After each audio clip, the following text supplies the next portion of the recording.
Here's a solution for question number 5 on the test on rational functions, equations and inequalities. Well, these are communication and thinking problems, and I hope you are enjoying all these questions, right? And they, as you do one by one, you understand much more about rational functions.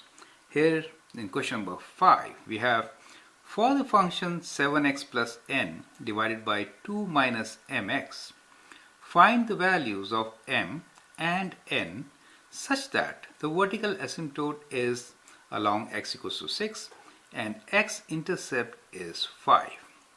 Okay, so we need to find these two variables and we are given these two conditions. So let's write down these conditions. Vertical asymptote is along this. So we have vertical asymptote is x equals to 6. Now vertical asymptote is possible only if denominator becomes 0 for this value of x, right? So that is to say that for x equals to 6, denominator 2 minus mx should be 0.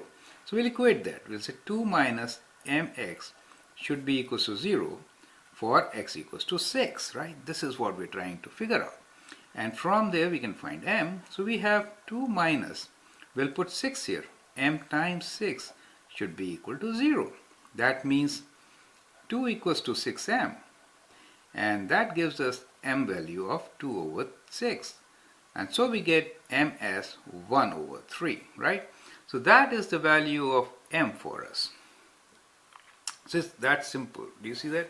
It looks very complicated, but if you think about it, it's straightforward. Now let's look into the x-intercept. We'll say x-intercept is 5. Say x-intercept equals to 5. It means what? It means that if y is 0, then x is 5.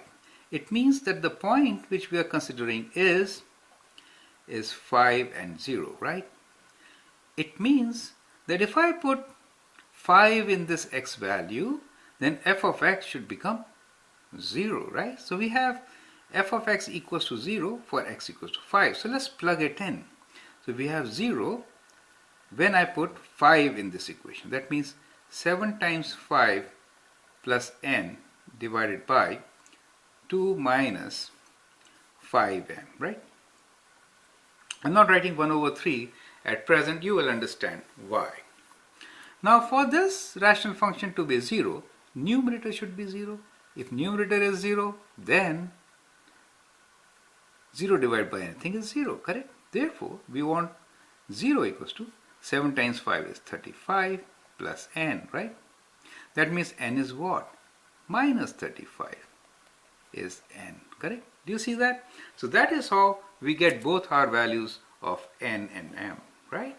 And now we can write down our answer that n is equals to minus 35 and m equals to 1 over 3.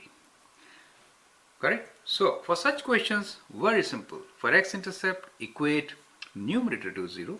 For vertical asymptote, equate denominator to 0 for the given value.